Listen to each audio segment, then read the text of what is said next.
el empresario más poderoso de la España, el presidente del Club Atlético de Madrid durante 16 años, el alcalde absoluto de Marbella durante 11 años seguidos, y ese mismo hombre, detenido por la Guardia Civil, condenado por el derrumbe de un comedor, matando a más de 58 personas y causándole a su propia esposa un derrame cerebral. Hoy vas a saber la oscura verdad sobre todas las personas que murieron por su culpa y por qué él ya sabía que pasaría. Aún peor, lo que su madre le escribió a Carmen Polo, la esposa de Franco, para conseguir el indulto que salvó a su hijo de la cárcel. Aún más oscuro, cómo dirigía Jesús Gil sus negocios dentro de una celda mientras salía y entraba con puros y comidas. Y lo más escalofriante, cómo Jesús Gil le rompió la cara al gerente del Real Madrid y admitió su odio racista y homofóbico. Quédate hasta el final, porque al terminar este vídeo no vas a ver al hombre más poderoso de la España democrática de la misma manera, y jamás volverás a mirar el escudo del Atlético de Madrid sin pensar en él. Pero antes de llegar a la mañana del 15 de junio de 1969, en la que 58 personas iban a quedar aplastadas bajo el techo de un comedor recién construido, hay algo que tienes que entender. Jesús Gil no llegó a construir aquella urbanización de lujo en la Sierra Segoviana por casualidad. Llegó empujado por décadas de hambre castellana, por una madre viuda que casó por dinero a un hombre al que nunca amó, por una infancia sin apenas comida en una casa de piedra del Burgo de Osma, y por una ambición desmedida que solo un chaval de origen humilde llegado a Madrid con 4 pesetas puede tener. Un hombre al que años más tarde, en un estadio abarrotado de aficionados rojiblancos, 15.000 personas despedirían llorando como si hubiera sido un santo. Un hombre que había matado a 58 personas, que había recibido el indulto del propio Franco por intercesión de su madre ante Carmen Polo, y que había convertido la corrupción municipal en un espectáculo diario de los telediarios de España durante 15 años enteros. Un hombre al que ningún juez español logró meter en la cárcel definitivamente por el saqueo brutal de las arcas municipales de Marbella, pese a haber desviado más de 4.400 millones de pesetas hacia cuentas suizas, testaferros italianos y fincas de caballos en Extremadura. Y un hombre cuya esposa castellana silenciosa, la mujer que él mismo bautizó residencia en Marbella como Villa Ángeles, iba a acabar años después de su muerte, tumbada en un dormitorio con el lado izquierdo del cuerpo, paralizado por un derrame cerebral brutal, provocado por décadas de estrés silencioso. Gregorio Jesús Gil y Gil nació el 12 de marzo de 1933 en el Burgo de Osma, un pueblo pequeño de la provincia de Soria, en plena Castilla, un pueblo de invierno duro, de nieblas espesas, de calles empedradas, de casas de piedra amontonadas alrededor de una catedral gótica que se levanta como un fantasma sobre el Duero, un pueblo donde una familia humilde tenía muy poco que ofrecer a un chaval con ambición desmedida. Jesús fue el primogénito de 4 hermanos. Su madre, Guadalupe Gil Hernando, conocida en toda la comarca como la Guadalupe, era una mujer castellana de carácter fuerte, terca, luchadora, capaz de plantar cara a cualquier hombre. Aquella mujer castellana iba a ser, décadas después, la única persona que salvó a su hijo Jesús Gil de pasar 5 años enteros en una cárcel franquista por la muerte de 58 personas. El padre de Jesús Gil murió pronto, cuando el chaval apenas había cumplido los 5 años. Guadalupe quedó viuda con 4 hijos y sin recursos económicos suficientes, y tomó una decisión brutal para la España rural de los años 40. Se casó por segunda vez con un hombre viudo que aportaba 3 hijas al matrimonio.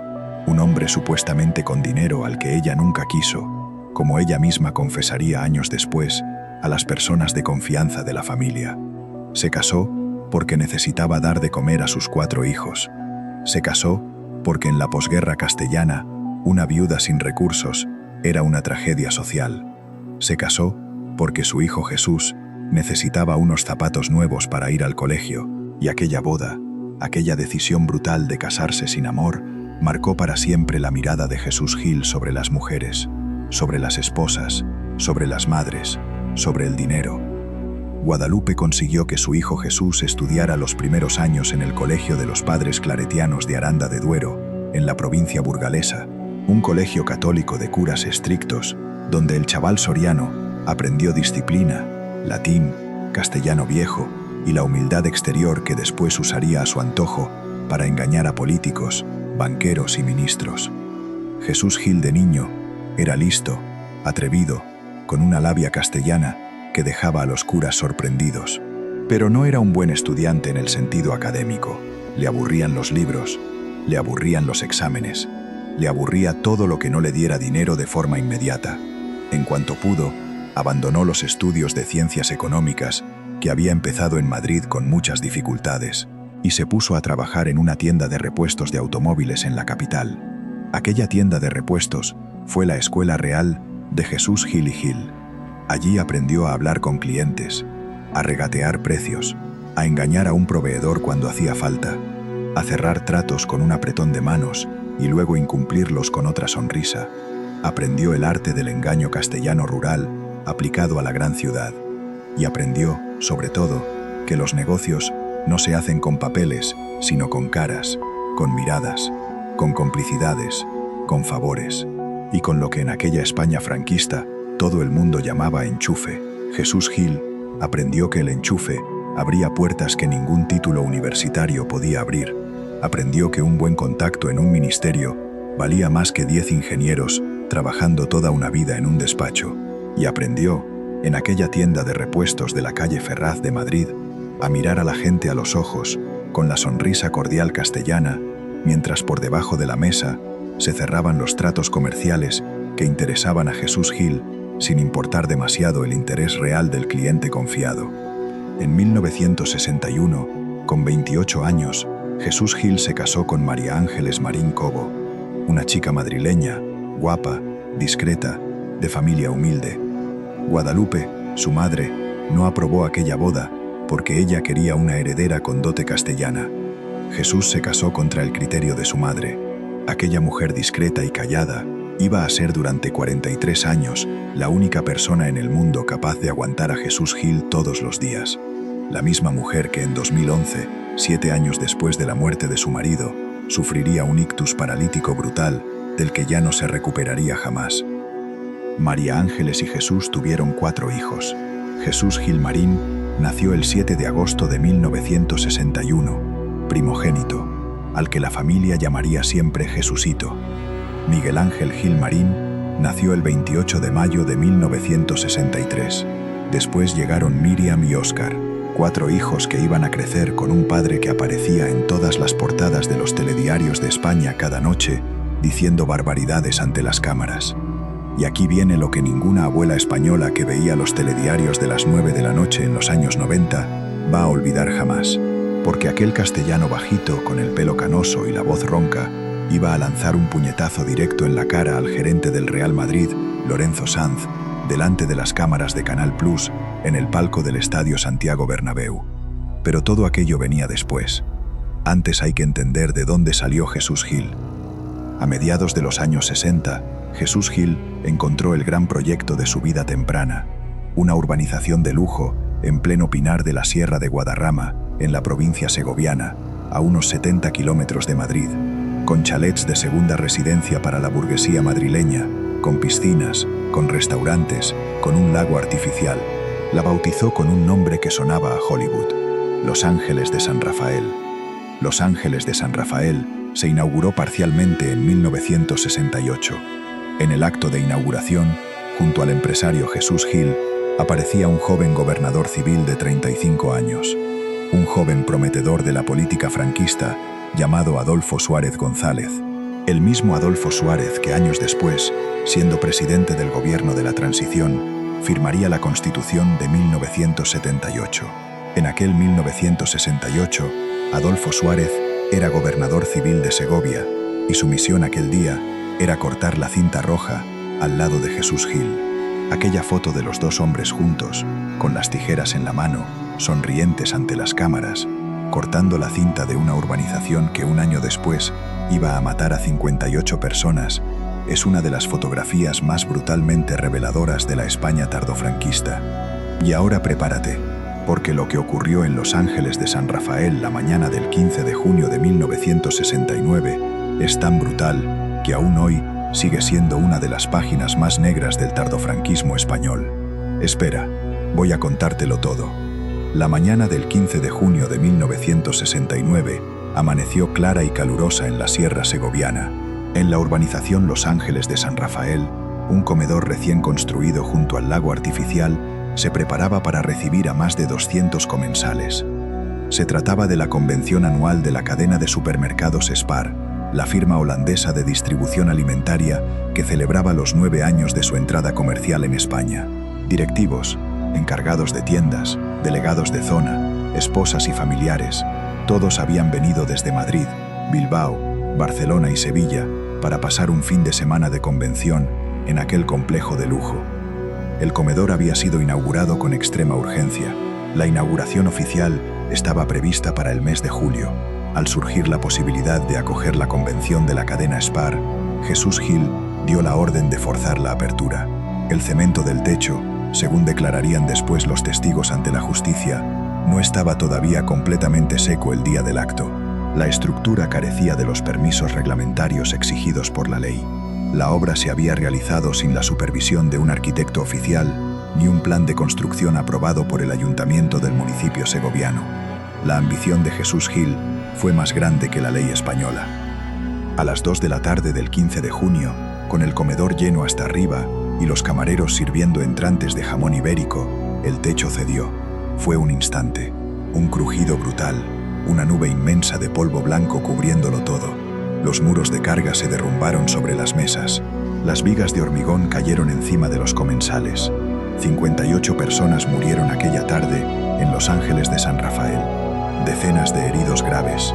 Una madre de familia buscando entre los escombros a su marido con el vestido blanco cubierto de sangre. Un niño de 9 años, hijo de un encargado de tienda de Bilbao, muerto abrazado a su padre encima de una mesa. 58 vidas destrozadas de golpe. 58 madres, esposas, hijos, cuya única culpa había sido asistir a una convención comercial en un comedor construido con el cemento sin secar por un empresario sin permisos. Jesús Gil fue detenido por la Guardia Civil pocas horas después del derrumbe. El escándalo reventó al día siguiente en todas las portadas del ABC, del diario Pueblo, del Ya, del Alcázar. El gobierno de Franco reaccionó volcando toda la responsabilidad sobre Jesús Gil. El juicio se celebró en 1971. Los testigos supervivientes desfilaron por la sala con muletas y con la voz rota por el trauma. Los familiares de los 58 muertos lloraban en los bancos del público. La sentencia le condenó a 5 años de prisión menor por delito de imprudencia temeraria, con resultado de muerte múltiple. 5 años entre rejas por 58 muertos. Aunque Jesús Gil sabía perfectamente desde el primer momento que aquel comedor no estaba en condiciones de recibir a 200 comensales, aún así, dio la orden de abrir. Y ahora escucha esto bien, porque lo que pasó dentro de aquella cárcel de Segovia con el empresario castellano, recién condenado por 58 muertos, es tan escandaloso que ninguna otra persona común habría podido soñar con recibir un trato semejante en la historia penitenciaria de la España franquista. El 5 de enero de 1972, Día de Reyes, Jesús Gil ingresó en la cárcel Modelo de Carabanchel. Pocos días después, un furgón lo trasladaba al centro penitenciario de cumplimiento en régimen abierto de la colonia Mirasierra, un centro con dormitorios individuales, con horarios flexibles, con permisos de salida diarios. Jesús Gil, condenado por 58 muertes, era tratado desde el primer día como si fuera un preso común de menor peligrosidad. Y aquí es donde la historia se vuelve profundamente escandalosa, porque Jesús Gil, dentro de aquella cárcel de régimen abierto en Mirasierra y después trasladado a la prisión de Segovia, convirtió su celda en un despacho empresarial. Los familiares de las víctimas contaron años después, en entrevistas al diario El Español, que dentro de aquella celda castellana, Jesús Gil recibía visitas empresariales cada mañana, firmaba contratos con proveedores, vendía terrenos por teléfono, compraba solares en Marbella con la firma de su abogado presente en la sala, comía tortilla de patatas traída de restaurantes concretos de Madrid, con cubiertos de plata y servilleta almidonada, fumaba puros habanos, bebía coñac francés. Mientras Jesús Gil dirigía sus negocios desde una celda castellana, con puros y coñac francés, en el exterior, Una mujer castellana de 60 y tantos años se dejaba las suelas de los zapatos, yendo de despacho ministerial en despacho ministerial. Era su madre. Era Guadalupe Gil Hernando. La Guadalupe se plantó ante la puerta del despacho del cardenal Vicente Enrique y Tarancón, entonces presidente de la Conferencia Episcopal Española. Le escribió cartas manuscritas, con letras torcidas, de mujer castellana sin apenas estudios, contándole que su hijo era un buen padre de familia, con 4 hijos pequeños. Cuando el cardenal Tarancón no le contestó, Guadalupe fue al despacho del ministro de Justicia, Antonio María de Oriol, al despacho del vicepresidente Luis Carrero Blanco, que sería asesinado por ETA el año siguiente. Ninguno la recibió más de 10 minutos por cortesía. Guadalupe tomó entonces la decisión brutal que iba a cambiar la historia de su hijo Jesús Gil para siempre. Decidió acudir directamente al corazón del franquismo, a la propia familia del general Francisco Franco. Guadalupe consiguió ser recibida en persona por Pilar Franco Bahamonde, hermana del dictador, conocida en toda España como la Hermanísima, una mujer poderosísima dentro del régimen franquista, pese a no tener cargo oficial. Guadalupe le explicó la desgracia de su hijo, los 4 nietos pequeños que esperaban a su padre en Madrid, y le entregó una carta manuscrita para que la hiciera llegar a doña Carmen Polo, la propia esposa del general Franco. Pilar Franco cogió la carta con sus 2 manos y cumplió su palabra. Doña Carmen Polo leyó la carta manuscrita de Guadalupe Gil Hernando una tarde de enero de 1972 en el Palacio de El Pardo. Y esa misma tarde, según contaría después la propia Pilar Franco a las personas de su círculo íntimo, Carmen Polo se levantó del sillón, subió las escaleras hasta el despacho de su marido el generalísimo y le dijo unas palabras en voz baja, firmó una nota manuscrita al margen y ordenó a su secretario personal que hiciera llegar aquella nota al ministro de Justicia al día siguiente. El 4 de febrero de 1972, el Consejo de Ministros acordó por unanimidad el indulto parcial a Gregorio Jesús Gil y Gil. El 24 de febrero de 1972, el decreto 479/1972, firmado por el propio Francisco Franco Bahamonde en persona, rezaba textualmente: «Vengo a indultar a Gregorio Jesús Gil y Gil de una 1/4 parte de la pena privativa de libertad que le fue impuesta». Jesús Gil había pagado apenas 18 meses de cárcel por 58 vidas humanas destrozadas.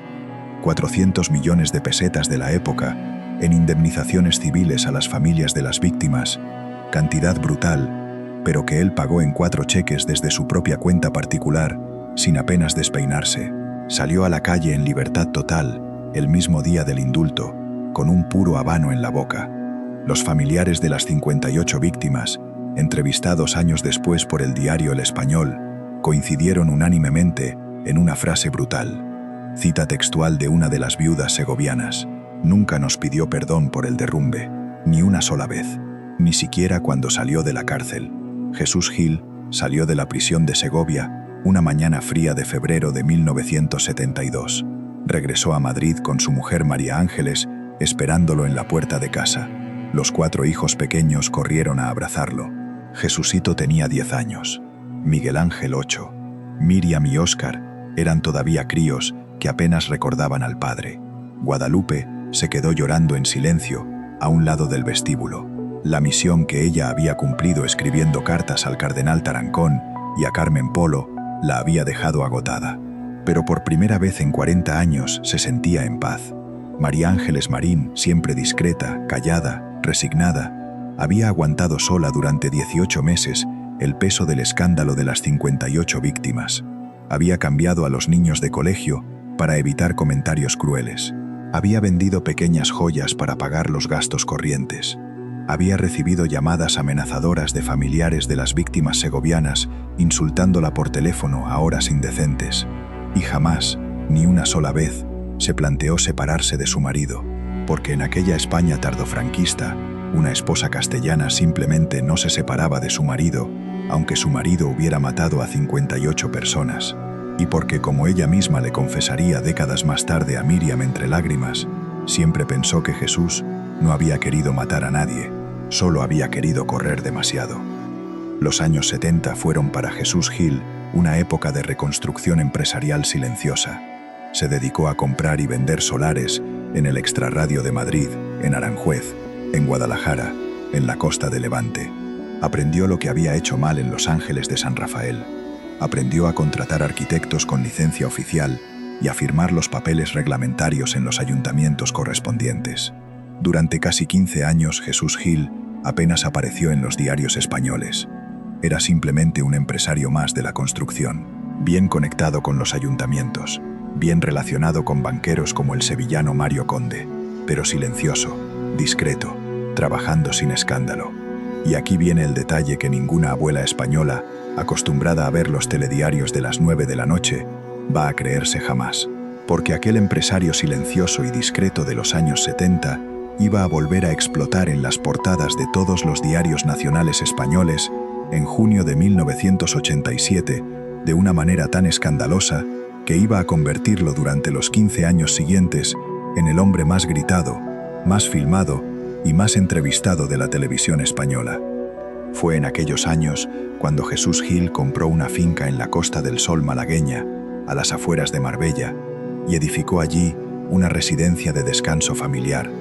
Bautizó la residencia con un nombre que resumía todo su universo íntimo: Villa Ángeles, en honor a su esposa castellana María Ángeles, la mujer que le había esperado en la puerta de la cárcel de Segovia y que iba a sufrir años después el ictus paralítico brutal en aquel mismo dormitorio. Villa Ángeles se convirtió en el refugio veraniego de la familia Gil Marín, un chalet grande con piscina, con jardines de palmeras, con vistas al Mediterráneo, un lugar que, sin él saberlo entonces, iba a convertirse 18 años después en el epicentro del mayor caso de corrupción municipal de la democracia española. A mediados de los años 80, Jesús Gil hizo la operación empresarial que iba a devolverlo al primer plano mediático nacional. Compró el Club Atlético de Madrid, un club de fútbol legendario, con casi un siglo de historia, con una afición fervorosa, con un estadio propio a orillas del río Manzanares, pero con las cuentas en la ruina más absoluta.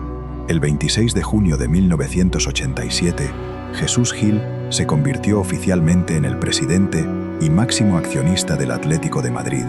Su primer gran fichaje fue el delantero portugués Paulo Futre, entonces una estrella joven de 20 años que jugaba en el Oporto.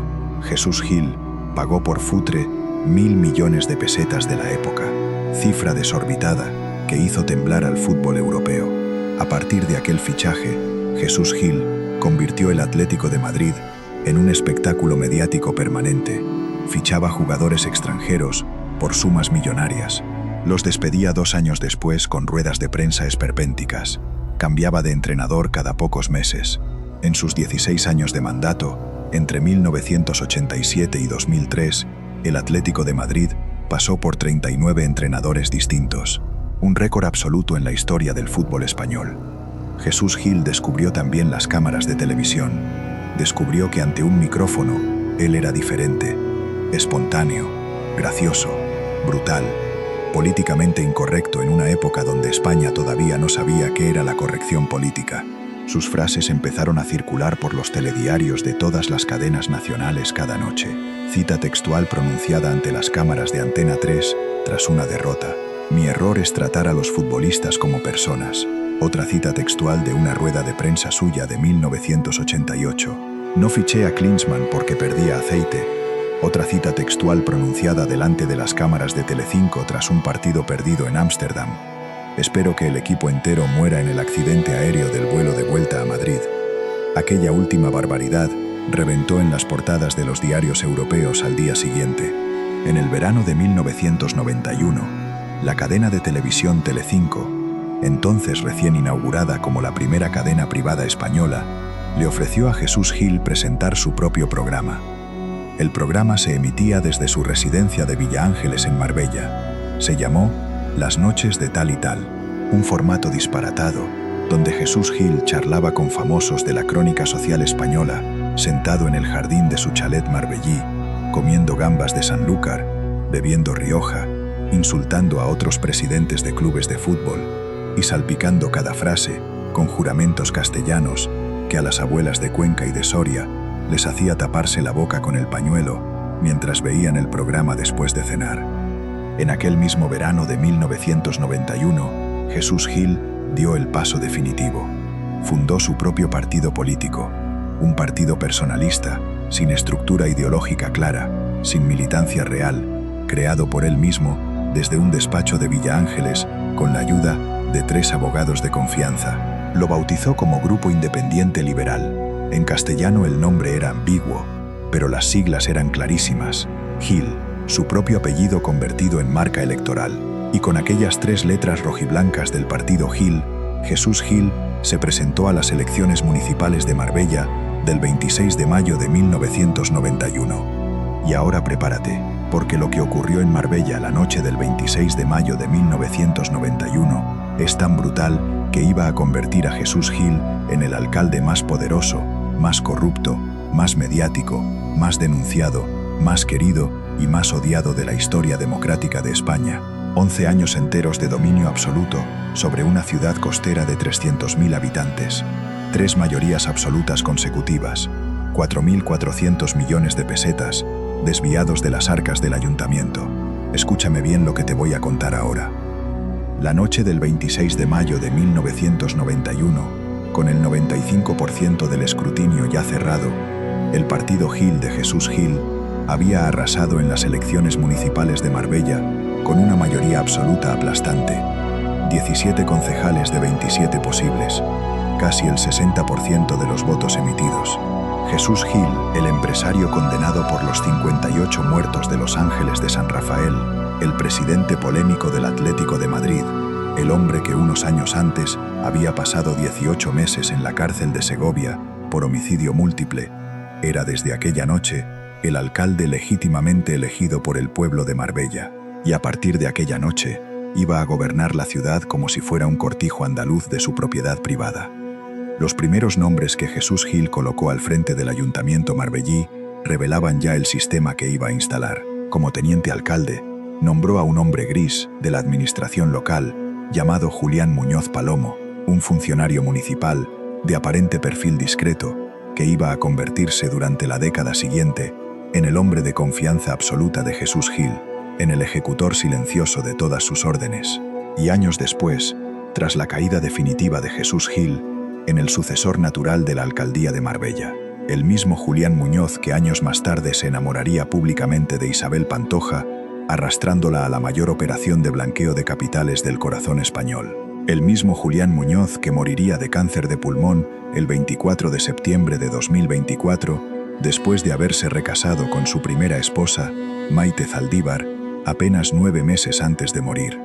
Al frente del área de urbanismo del ayuntamiento marbellí, Jesús Gil colocó a un asesor externo llamado Juan Antonio Roca Nicolás, un hombre discreto, aparentemente técnico, que iba a convertirse durante los años siguientes en el arquitecto silencioso del mayor sistema de corrupción municipal jamás visto en España. Juan Antonio Roca firmaba licencias urbanísticas ilegales por millones de metros cuadrados, vendía suelo público a promotores privados a precios ridículos, recibía comisiones millonarias en cuentas suizas y en propiedades inmobiliarias a nombre de testaferros españoles, todo con el conocimiento directo y la aprobación firmada del alcalde Jesús Gil. Cuando años después, en 2006, la Policía Nacional detuviera a Juan Antonio Roca en el marco de la Operación Malaya, los investigadores encontrarían bienes intervenidos por valor de 2.400 millones de euros.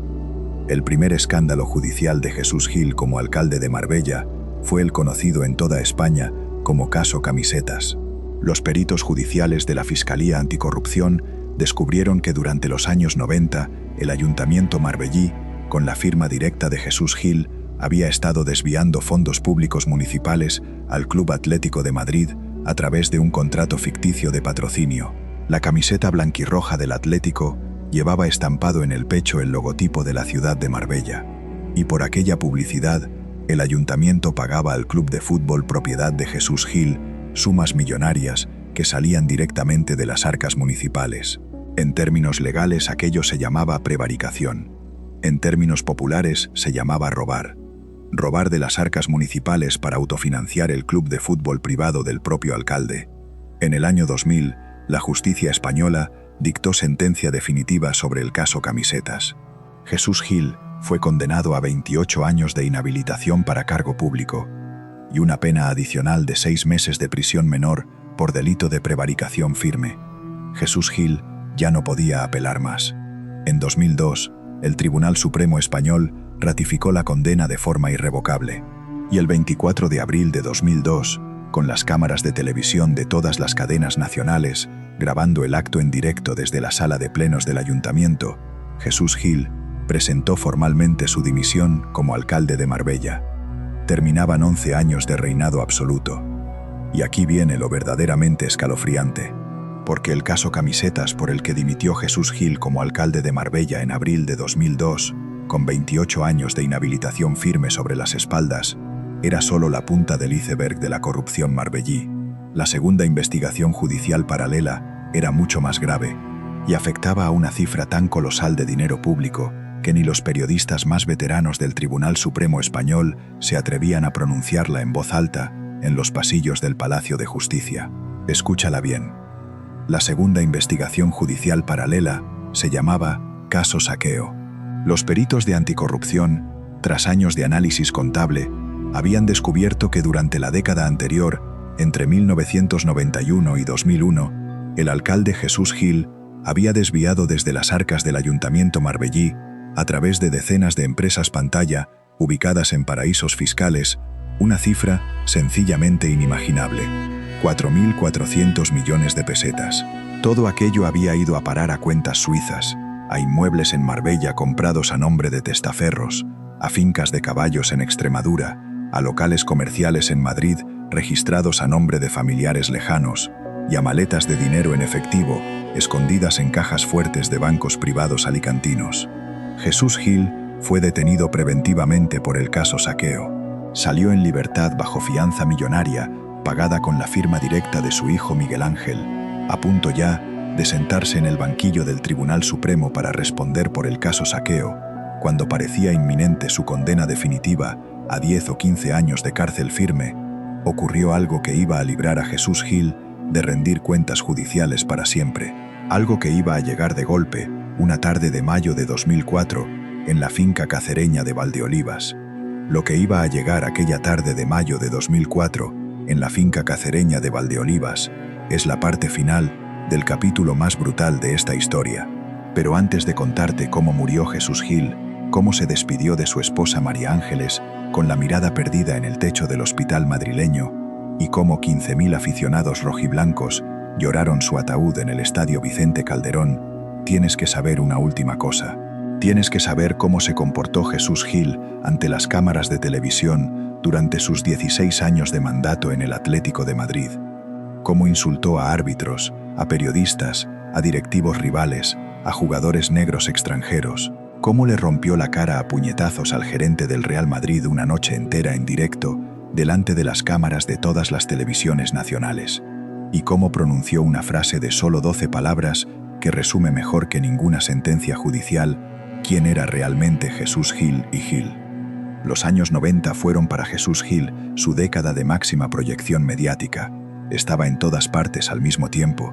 Presidía el Atlético de Madrid desde el palco del Estadio Vicente Calderón cada domingo por la tarde.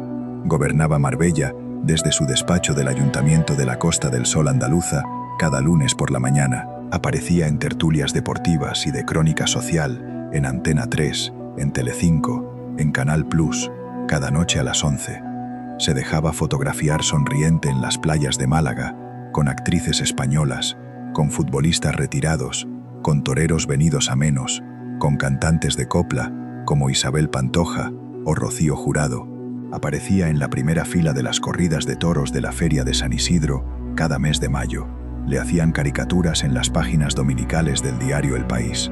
Los humoristas del programa Guiñol de Canal Plus le imitaban con marionetas de goma cada semana.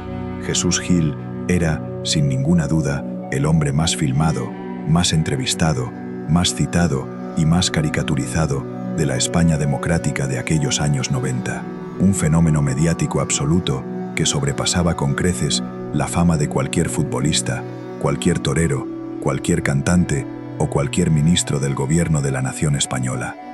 Y aquella exposición mediática desmedida aquel narcisismo brutal ante los micrófonos de las cadenas nacionales, iba a hacer que Jesús Gil dijera ante las cámaras en directo cosas que ningún otro personaje público español se habría atrevido siquiera a pronunciar en la intimidad de su propia cocina. Insultos a árbitros, frases racistas sobre jugadores africanos, barbaridades sobre las mujeres de otros presidentes de clubes rivales, comentarios homofóbicos sobre árbitros europeos, amenazas veladas a periodistas críticos y agresiones físicas directas en palcos presidenciales delante de las cámaras de televisión nacional española. Y ahora prepárate, porque las declaraciones públicas que Jesús Gil pronunció ante los micrófonos de las cadenas nacionales españolas entre 1987 y 2003 son tan brutales que ninguna otra figura pública de la democracia española habría sobrevivido políticamente a una sola de sus barbaridades. En septiembre de 1990, en un partido de la Copa de la UEFA entre el Atlético de Madrid y el club holandés Ajax de Ámsterdam, el árbitro internacional francés Michel Vautreau pitó 2 penaltis dudosos en contra del equipo de Jesús Gil. El Atleti perdió el partido de forma humillante. Jesús Gil salió a la rueda de prensa posterior con la cara desencajada de rabia, y ante los micrófonos de todos los medios europeos presentes en el estadio Vicente Calderón, sin filtro, sin asesor de imagen, sin nadie a su lado que le pudiera parar, pronunció textualmente estas palabras exactas sobre el árbitro Vautreau. Cita textual documentada en las hemerotecas del diario El País. Ese árbitro es un maricón, y probablemente sea también un pedófilo. Los micrófonos captaron cada sílaba, y a la mañana siguiente, la Unión Europea de Fútbol Asociación, la todopoderosa UEFA, presidida entonces por el sueco Lennart Johansson, envió un requerimiento formal al Atlético de Madrid pidiendo explicaciones. Jesús Gil se negó a dar explicaciones oficiales sobre el episodio, jamás quiso retractarse y jamás pidió perdón al árbitro Vautreau. Cita textual semanas después: «Dije lo que pensaba y volveré a decirlo cuando me apetezca». Pocos años después, en otro partido de competición europea entre el Atlético de Madrid y el mismo club Ajax de Ámsterdam, esta vez en la ciudad holandesa, Jesús Gil pronunció ante las cámaras de Antena 3 frases de contenido explícitamente racista contra los jugadores africanos del equipo neerlandés. Aludió al color de piel de los delanteros senegaleses y camerunes del Ajax. Comparó su fisonomía a la de animales de la selva. Aseguró que aquellos jugadores no valían para el fútbol de élite europeo porque estaban culturalmente muy lejos del deporte moderno occidental. Cada una de aquellas frases quedó grabada en cintas magnéticas de vídeo profesional. Fueron reemitidas por los telediarios de La Sexta durante años después de su muerte, como ejemplos históricos de racismo institucional en el deporte español de los años 90. Y a finales de los años 90, durante un derbi madrileño especialmente tenso entre el Atlético de Madrid y el Real Madrid celebrado en el Santiago Bernabéu, ocurrió el episodio que iba a marcar para siempre la historia del enfrentamiento entre los dos clubes capitalinos. Al terminar el partido, con victoria del Real Madrid por 2-0, Jesús Gil se dirigió al palco presidencial del Bernabéu para saludar cortésmente a Lorenzo Sanz, el entonces presidente del club blanco. Los dos hombres se cruzaron unas palabras en tono elevado. Jesús Gil acusó a Lorenzo Sanz de haber comprado al árbitro del partido. Lorenzo Sanz respondió con un gesto despectivo. Y Jesús Gil, delante de las cámaras de televisión de Canal Plus, delante de directivos del Real Madrid, delante de aficionados y de guardaespaldas de ambos clubes, le lanzó un puñetazo directo en la cara al gerente del Real Madrid, que le rompió el labio inferior y le partió el diente izquierdo. La imagen del puñetazo dio la vuelta al fútbol europeo aquella semana. Lorenzo Sanz nunca presentó denuncia formal por respeto al deporte español, pero jamás volvió a hablarse con Jesús Gil ni una sola vez hasta la muerte de este último en 2004. La frase más célebre de Jesús Gil ante las cámaras de la televisión española resume mejor que ningún sumario judicial quién era realmente el hombre que gobernó Marbella durante 11 años. Cita textual, pronunciada por él mismo en una entrevista al programa Crónicas Marcianas de Telecinco, presentado por Xavier Sardá a finales de los años 90. Yo soy comunista a las 9 de la mañana, socialista a las 10 y de derechas a las 11. Con aquella frase de solo 20 palabras, Jesús Gil resumió toda su ausencia de ideología política real. Toda su devoción exclusiva al dinero, al ladrillo, al negocio, al pelotazo urbanístico. Jesús Gil pasó los últimos meses de su vida, entre finales de 2003 y principios de 2004, sabiendo que la justicia se le acercaba definitivamente. El caso Saqueo estaba a punto de sentarlo en el banquillo del Tribunal Supremo. Los peritos judiciales habían reconstruido con detalle escrupuloso los 4.400 millones de pesetas desviados desde el ayuntamiento marbellí. Sus abogados le advertían discretamente que la sentencia podía superar los 10 años de cárcel firme. A sus 71 años, con problemas cardíacos previos, con hipertensión crónica, con obesidad severa causada por décadas de comidas opíparas, Jesús Gil no sobreviviría a una condena de aquella magnitud. La mañana del 9 de mayo de 2004, Jesús Gil se encontraba descansando en su finca cacereña de Valdeolivas, un cortijo extremeño de caza mayor donde solía retirarse con socios de negocios los fines de semana de primavera. Estaba desayunando en la mesa del comedor cuando de repente se llevó las manos a la cabeza, gimió una sola palabra que nadie llegó a entender del todo y se desplomó de bruces sobre el mantel. Un helicóptero militar aterrizó en la finca 2 horas después. Jesús Gil, inconsciente, con la cara amoratada, con la respiración irregular, fue trasladado en el helicóptero hasta el Hospital Universitario 12 de Octubre de Madrid. Los médicos diagnosticaron una trombosis cerebral severa, un ictus masivo que había afectado a la mayor parte del hemisferio derecho del cerebro. Las posibilidades de recuperación eran nulas desde el primer momento. María Ángeles Marín se plantó en la sala de urgencias del hospital madrileño aquella misma tarde con los 4 hijos a su lado. Miguel Ángel Gil Marín, entonces vicepresidente del Atlético de Madrid, había venido corriendo desde el Estadio Vicente Calderón. Jesús Gil Marín, primogénito y director de la inmobiliaria Gilmar, llegó desde su despacho de la calle Serrano. Miriam vino con su marido Eduardo de las Heras desde el chalet familiar de la Sierra madrileña. Óscar, el pequeño, llegó el último. Los 5 miembros de la familia se reunieron alrededor de la cama del hospital donde Jesús Gil, inconsciente, con tubos por la boca y por la nariz, respiraba de forma irregular con la asistencia de una máquina de oxígeno. 5 días enteros durmió Jesús Gil en aquella cama de hospital sin recobrar el conocimiento ni un solo minuto. Los médicos advirtieron a la familia el segundo día que las funciones cerebrales estaban prácticamente paralizadas. El 4.º día, María Ángeles se sentó en la cama de al lado, le cogió la mano izquierda con las 2 suyas y estuvo llorando en silencio durante 4 horas seguidas, sin soltarle la mano ni un momento. Al 5.º día, el 14 de mayo de 2004, a las 5:47 de la tarde, con 71 años recién cumplidos, el hombre más mediático de la España democrática de los años 90, fue declarado oficialmente fallecido. La capilla ardiente de Jesús Gil se instaló al día siguiente en el propio Estadio Vicente Calderón, en la puerta principal del césped, donde durante 16 años él mismo había saltado los sábados por la tarde ante 80.000 aficionados rojiblancos. El féretro, cubierto por la bandera del Atlético de Madrid con el escudo rojiblanco bordado en el centro, quedó expuesto durante 3 días enteros al público.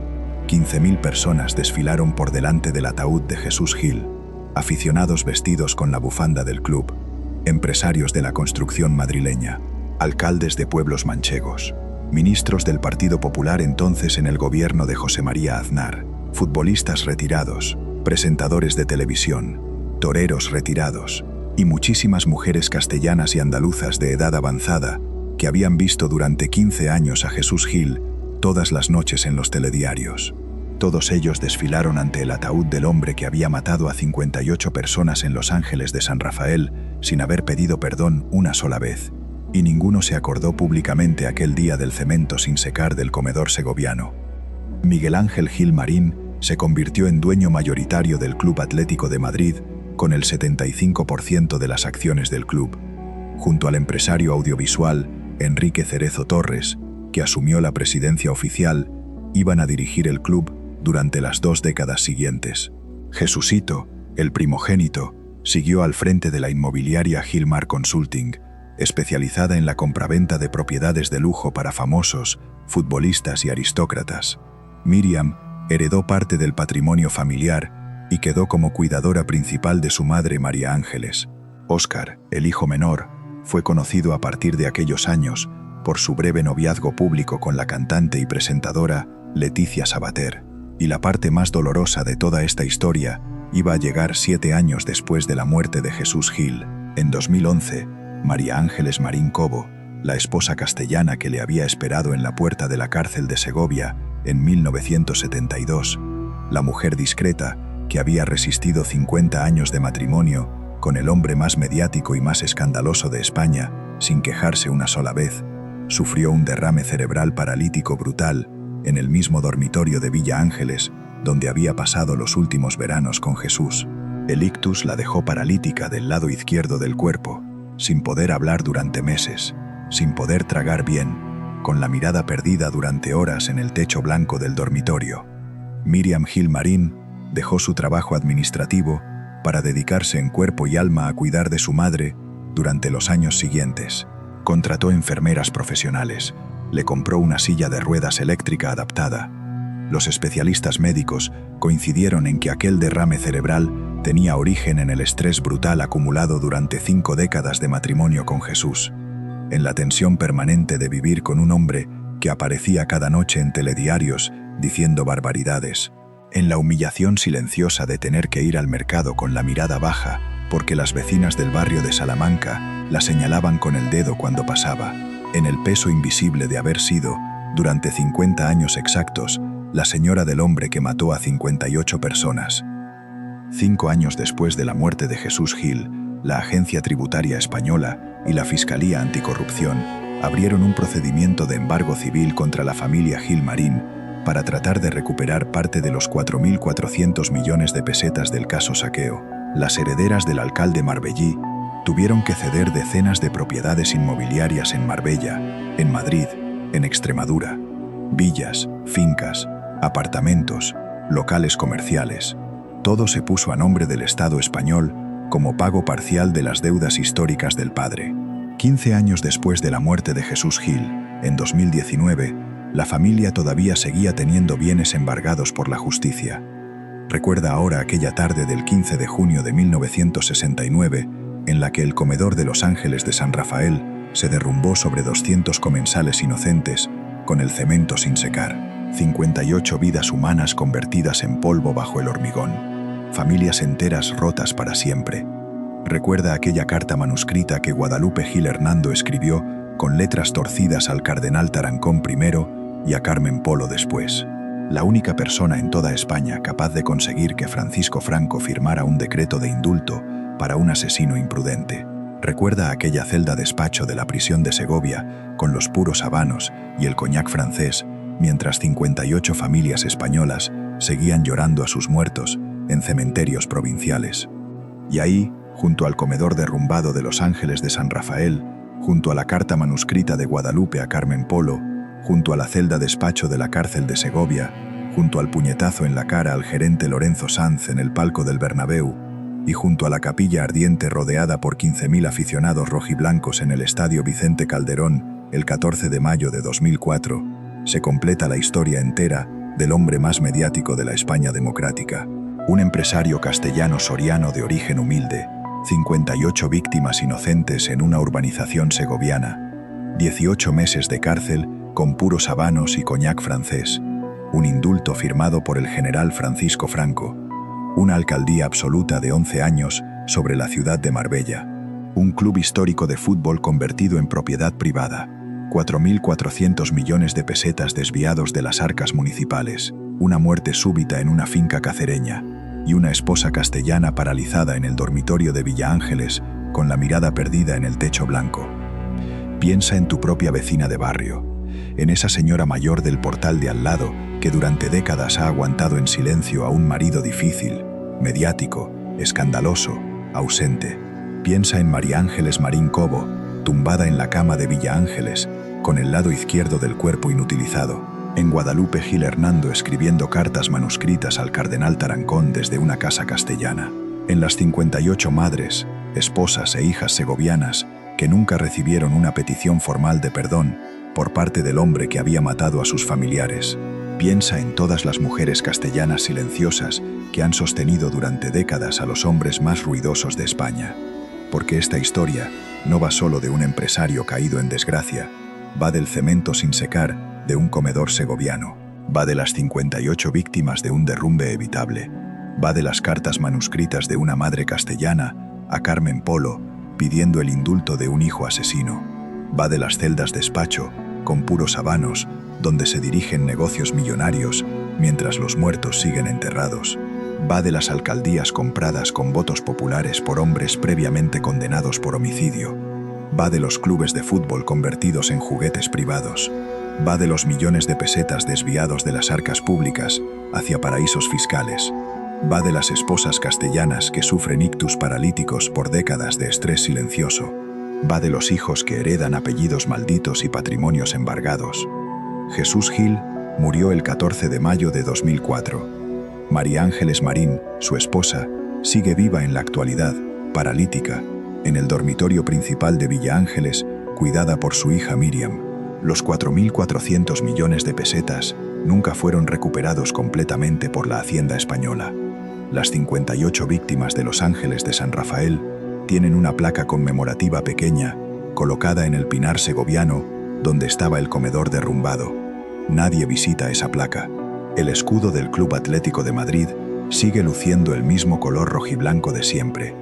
Pero cada aficionado rojiblanco que canta el himno cada domingo en las gradas del Metropolitano lleva encima el peso silencioso de la biografía completa de Jesús Gil y Gil, un hombre al que Franco perdonó y España nunca perdonó del todo.